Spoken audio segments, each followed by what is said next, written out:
Ebola Chrono Plus avec Bar Mohamed.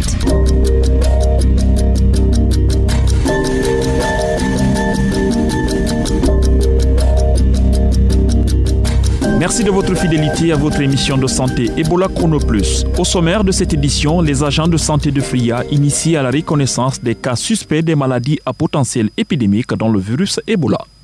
L'hôpital préfectoral de Sigring est confronté à de multiples problèmes. Équipements défectueux, insuffisance de personnel qualifié sont entre autres difficultés répertoriées. Les détails, c'est dans un instant. L'invité du jour est le docteur Kadia Toussi, chargé du programme Santé de la reproduction au Fonds des Nations Unies pour la population UNFPE. Avec elle, nous allons parler de la planification familiale et de la disponibilité des contraceptifs.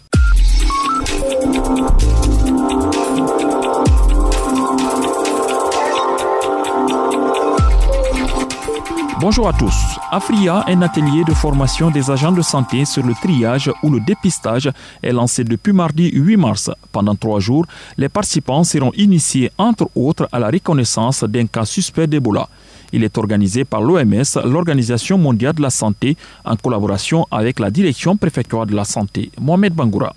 Être capable de reconnaître un cas suspect d'Ebola ou toute autre maladie à potentiel épidémique, tel est l'objectif principal de cette initiative de l'Organisation mondiale de la santé, OMS. Le but est d'outiller les agents de santé pour les aider à faire de bons dépistages dans les structures sanitaires de Fria et prévenir ainsi les épidémies. Dr Ibrahima Kankalabé est chargé de communication à la DPS de Fria. Connaître les définitions des cas et reconnaître un cas suspect d'Ebola. Savoir prendre la température et remplir une fiche de triage. Savoir mettre en place un site de triage efficace. Je vais parler par là. Il faudrait bien qu'il y ait une zone de réception. Il faudrait bien qu'il y ait le circuit soit respecté. Et il faudrait bien qu'il y ait un équipement par rapport à ça, un équipement adéquat. Une cinquantaine d'agents de santé venus des différentes structures sanitaires de la préfecture de Fria prennent part à cette formation. Pour eux, ces techniques apprises leur permettront de mieux gérer d'éventuels cas suspects d'Ebola.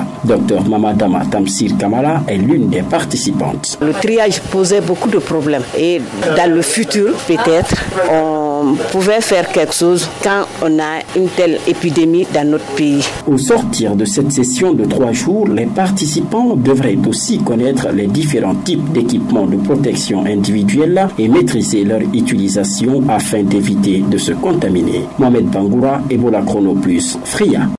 Des cas de diarrhée, de vomissements et de fièvre ont été signalés à Koundara ces dernières semaines. Les enfants de 0 à 5 ans en sont les principales victimes. C'est dans ce cadre que l'équipe régionale d'alerte et de riposte aux épidémies de Boké s'y est rendue ce mardi pour une investigation. Sidibé Kondé nous parle des résultats de cette mission. Au total, 75 enfants ont été admis dans les structures sanitaires à cause de ces maladies. La sous-préfecture de Sareboïdo et le village de Madina Bagar sont les localités les plus touchées. L'équipe régionale d'alerte et de riposte aux épidémies de Boké a analysé les causes de cette situation. Le docteur Aboubakar Konté est le coordonnateur de la mission. Après avoir passé en revue toutes les éventualités, c'est-à-dire que l'alimentation, l'eau et les notions épidémiologiques, on n'a pas trouvé un lien. Et la cause la plus plausible est que c'est le changement climatique avec l'harmattan qui souffre vent chaud et sec et qu'il y a eu une augmentation brusque de la température ces derniers jours. Les enfants de 0 à 5 ans ne peuvent pas supporter. C'est une forme de réaction qu'ils ont présentée. Au-delà de cette investigation, l'équipe régionale d'alerte et de riposte aux épidémies de Boké a aussi prodigué des conseils à la population pour prévenir ces différentes maladies. Ce qu'on a commencé à faire, c'est la sensibilisation de la population. Il ne faut pas qu'ils se paniquent. Les enfants, il faut les donner suffisamment à boire et à tout moment, de ne pas les laisser sortir sous le soleil et qu'à tout moment, il faut les laver. Et encore, il faut renforcer leur alimentation. Il faut les donner à manger plus que d'habitude et qu'il faut encore observer des mesures d'hygiène, des points d'eau, les moyens de transport d'eau et le lieu de stockage. Il faut renforcer les règles d'hygiène. Et que s'il y a un cas, il ne faut pas attendre, il faut partir directement dans un centre de santé. Parmi les cas de diarrhée signalés, un décès a été notifié à l'hôpital de Koundara. Sidibé Kondé, Ebola Chrono Plus, Conakry. Consommons et mangeons sain. C'est sur ce thème que l'ONG Bien-être a lancé ce mercredi à Conakry un projet de santé. Ce projet vise à sensibiliser la population guinéenne sur une bonne alimentation afin de lutter contre les maladies cardiovasculaires ou autres pathologies. Compte rendu, Alexis Collier. En Guinée, l'alimentation est à l'origine de plusieurs maladies. En raison de la menace que ces maladies représentent pour la santé de la population, l'ONG Bien-être veut inciter les citoyens à mieux les prévenir. Alassane Souaré est le président de l'ONG Bien-être. La Guinée est en train de devenir une sorte de dépotoir alimentaire. On trouve tout. Et les personnes les plus menacées, c'est nous les consommateurs. Vous avez des raisins, on ne sait d'où ils sont sortis. Combien de personnes sont mortes de crise cardiaque qui ne sont pas connues? Parce que simplement, on consomme beaucoup de choses dont on ne sait la teneur. Voilà des façons de faire que nous sommes en train d'introduire dans le quotidien des populations. Ceci est un mini-projet pour éviter de nous exposer aux maladies de la civilisation. Les maladies cardiovasculaires, le diabète, les hypertensions artérielles ou encore le cancer sont des maladies liées à l'alimentation. Selon le docteur Mohamed Khalil, infectiologue à l'ONG Bien-être, ces maladies sont redoutables pour la santé humaine, d'où la nécessité de se protéger. Lors de chaque consultation d'un médecin praticien, sur 10 malades qui consultent, vous verrez qu'il y a au moins la moitié des malades qui présentent soit une hypertension artérielle, soit un diabète. Puisque l'hypertension artérielle, le diabète, des problèmes de graisse, l'obésité vont ensemble. Ce sont des affections qui sont graves. Graves à cause des complications. Les complications sont redoutables sur le cœur. Les conséquences, ce sont ce qu'on appelle communément les crises cardiaques. Les 80% des malades décèdent en général. Au lieu d'attendre que la maladie ne vienne, il faut prévenir la maladie. On consomme trop de sel, on consomme trop de sucre et ce sont des facteurs de risque pour l'hypertension artérielle. Selon l'Organisation mondiale de la santé, l'alimentation est l'une des causes de plusieurs maladies et des décès en Afrique. Alexis Collier, Ebola Chrono Plus, Conakry. Mohamed Koma, Ebola Chrono Plus, Conakry. Asma Diallo, Ebola Chrono Plus, Kindia. Sidibé Kondé, Ebola Chrono Plus, Bokit. Korkaba, Ebola Chrono Plus, Labi. Alexis Collier, Ebola Chrono Plus, Gekedu. Suivez toute l'actualité dans votre bulletin d'information. Grand reportage d'aujourd'hui s'intéresse aux maux dont souffrent les hôpitaux publics de Guinée.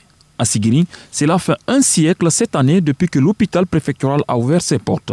Cet hôpital, à l'image de plusieurs autres, est confronté à de multiples problèmes. Équipements défectueux, insuffisance de personnel qualifié, problèmes d'hygiène, autant de défis à relever pour s'occuper de la population dans de bonnes conditions. Mohamed Koma. C'est depuis 1916. En février 2016, l'hôpital préfectoral de Sigiri a 800 ans. Avec 9 services, les conditions de travail laissent encore à désirer. Le docteur Mamadi Berete, surveillant général de l'hôpital, nous sert de guide pour une visite des installations. De la maternité à la médecine générale, en passant par la pédiatrie ou encore la chirurgie, le constat est alarmant. Il se résume essentiellement au manque de personnel qualifié et d'équipement. Témoignage de Dr Souleymane Kamara, chef du laboratoire de l'hôpital préfectoral de Sigiri. Nous avons des besoins énormes. Les facteurs en biochimie sont totalement éliminés. Notre réalisation, c'est la glycémie et la glycogénie. On manque d'équipement. Bouba, c'est ici la radio. Mais c'est vide là, il y a le noir, il n'y a personne. Nous sommes à la radiologie, un service presque inexistant. Ici, tous les patients sont référés à Cancan, à plus d'une centaine de kilomètres, pour faire des examens adéquats, nous confie le docteur Mamadi Berete, surveillant de l'hôpital. Notre voiture, aujourd'hui, elle se trouve en le besoin, elle a eu égard au nombre d'accidents. En 100 ans d'existence, cet hôpital n'a été rénové qu'une seule fois.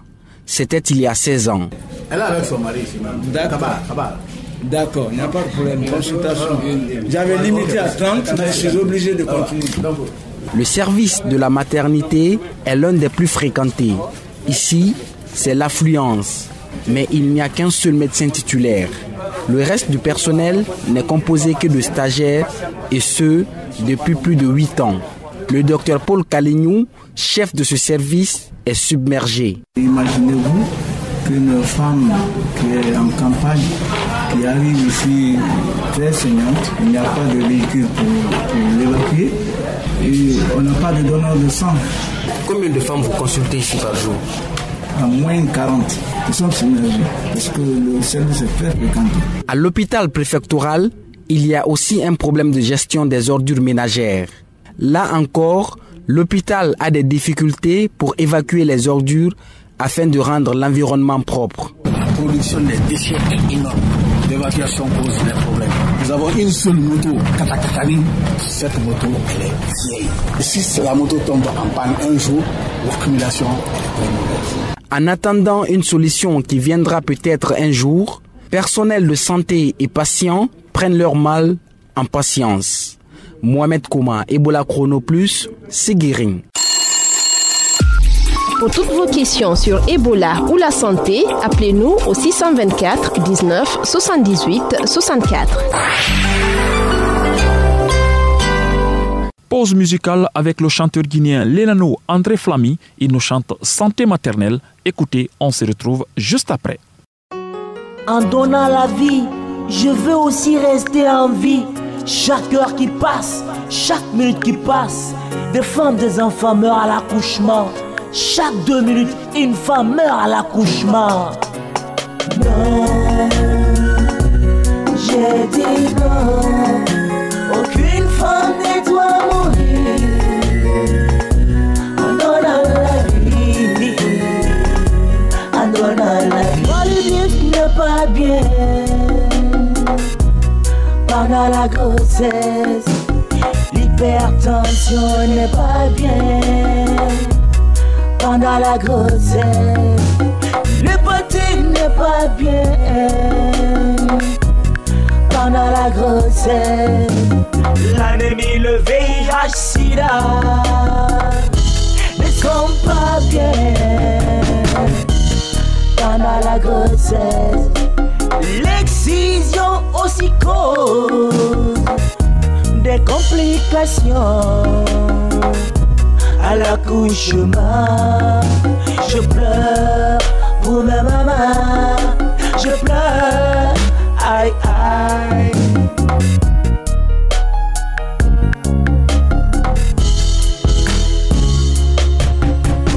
Non, j'ai dit non, aucune femme ne doit mourir.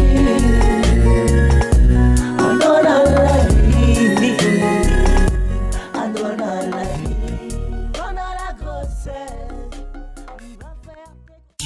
Ebola Chrono Plus, l'invité du jour.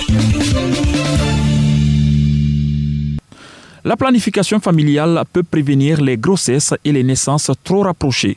Pour en parler, j'ai rencontré le docteur Kadia Toussi. Elle est chargée du programme Santé de la reproduction au Fonds des Nations Unies pour la population, UNFPA. Le constat aujourd'hui en Guinée, c'est que les études l'ont prouvé, que les filles commencent très tôt les rapports sexuels, elles tombent enceintes avant l'âge et elles abandonnent l'école. Et donc en 2013, quand nous avons organisé la première campagne, on s'est rendu compte que c'est les religieux qui constituent un obstacle. Est-ce que vous avez impliqué les religieux dans ce cadre-là? Soit on dit c'est un pays musulman, le Coran n'a pas prévu cela. On a commencé par les religieux, parce que les religieux ont fait partie de la mobilisation sociale. Il y en a qui nous ont expliqué l'espacement des naissances n'est pas interdit par le Coran. Dans le passé, pendant 2 ans et demi, entre 2 enfants, c'est 3 ans, et c'est parfois des méthodes traditionnelles. Donc je pense que c'est une altération des messages des religions que les gens utilisent pour dire que le Coran interdit l'APF. Vous vous battez aujourd'hui auprès du ministère de la Santé pour diminuer la mortalité infantile et maternelle. Mais est-ce que les conditions sont réunies, que ce soit les médecins qualifiés ou les produits disponibles dans les différentes structures sanitaires en Guinée? Il faut dire que la contribution de l'État est attendue, parce que ce que les partenaires donnent n'est pas souvent suffisant. Donc, à des endroits, nous constatons des ruptures de stock de contraceptifs, même si le besoin non satisfait en PF est là. Par rapport aux ressources humaines, on remarque que plus de 60% du personnel est regroupé à Conakry. Et les zones rurales, en général, sont dépourvues de personnel, particulièrement les sages-femmes. Mais est-ce que les femmes, les jeunes femmes ont accès à ces produits gratuitement? UNEP et même tous les autres partenaires qui achètent les produits contraceptifs offrent gratuitement ces produits au gouvernement pour les populations. Mais il est prévu que pour le recouvrement de ces produits, qu'il y ait un prix forfaitaire de 3 000, je crois, pour les méthodes de longue durée et un prix forfaitaire pour les contraceptifs pour que le centre puisse racheter des produits afin d'éviter les ruptures. Mais il faut dire que des constats aussi sont faits par rapport à ces prix que les prestataires souvent augmentent sans l'avis du ministère de la Santé. Donc ça réduit l'accessibilité aux services. D'abord, les femmes généralement se cachent pour venir prendre des services PF. Et s'ils viennent trouver que ces services ne sont pas accessibles, surtout que plus de 60% des femmes ne sont pas autonomes financièrement pour payer ces contraceptifs, ils viennent trouver que ces contraceptifs coûtent plus cher que leur poche, ils ne vont pas venir pour se planifier. Et donc, ils risquent de prendre une grossesse au moment où ils ne veulent pas l'avoir. Mais quelles sont les mesures prises au niveau de l'UNFPA pour ne pas enregistrer de cas de rupture de stock dans ces différentes structures sanitaires? L'UNFPA a un staff international ici qui appuie le ministère de la Santé pour la logistique des médicaments en général, mais des contraceptifs en particulier. Ensuite, il y a la mobilisation des ressources à travers notre bureau siège de New York qui nous offre gratuitement des quantités que nous demandons par an. Et en plus de ces quantités qu'il nous envoie, il nous donne aussi des fonds pour la formation des prestataires et le suivi post-formation. Donc, au niveau des régions où nous intervenons, on a des staffs. Mais la planification étant d'une couverture nationale, nous appuyons aussi les directeurs régionaux de la santé, les directeurs préfectoraux de la santé dans le cadre du suivi et de la supervision des activités. Mais aussi, nous appuyons les activités à base communautaire. Parce que, vous savez, rapprocher les services au plus proche des communautés leur permet d'accéder à ces produits. C'était le docteur Kadia Toussi, elle est chargée de programme santé de la reproduction au Fonds des Nations Unies pour la population UNFPA. Ebola Chrono Plus, à vous la parole. À présent, place aux questions des auditeurs avec vous, Kadia Diallo. Bonjour. Bonjour Mohamed. Nous avons un auditeur qui veut savoir c'est quoi la gastrite et quels sont les moyens de lutte. D'abord, pour la définition, écoutons notre consultant, le docteur Ben Youssouf Keita.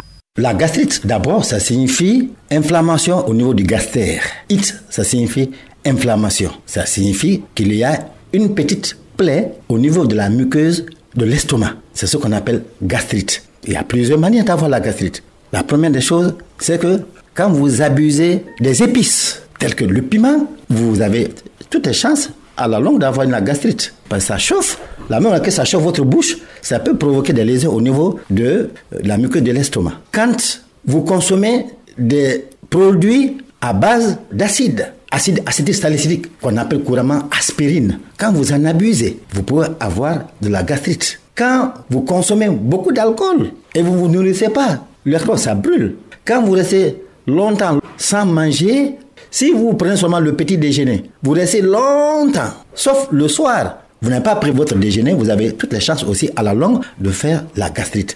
À présent, Dr Ben Youssouf apporte un élément de réponse sur les moyens de lutte. Et pour éviter, c'est ça qu'il faut éviter. Il faut éviter d'avoir faim, il faut manger correctement, au minimum 3 fois par jour, bien mâcher. Il faut éviter les produits à base d'acide, tels que l'acide salicylique, c'est-à-dire l'aspirine. Il faut éviter d'en abuser. Il faut éviter d'abuser de l'alcool sans manger. Et il faut purement et simplement éviter d'être tout le temps stressé et énervé. Quand vous êtes tout le temps stressé, cette décharge d'adrénaline au niveau de votre cerveau qui va exciter le nerf gastrique, ça peut augmenter la sécrétion d'acide chlorhydrique dans votre estomac et à la longue, ça peut vous provoquer de la gastrite. Merci docteur pour ces précisions. La rubrique à vous, la parole est faite pour vous. Si vous avez des questions ou des inquiétudes sur la santé, n'hésitez pas à nous écrire au 624 19 78 64. Merci de votre attention. Merci Kadiat Diallo pour toutes ces réponses. Ebola Chrono Plus est terminé pour aujourd'hui. Pour réécouter cette émission sur YouTube, tapez Ebola Chrono Plus suivi de la date de l'émission. La rédaction en chef est assurée par Afiu Amata, la technique Mamadou Kone, assisté de Cabinet Sano. Ici, derrière le micro, Ba Mohamed. Merci de votre attention et à bientôt pour un nouveau numéro d'Ebola Chrono Plus.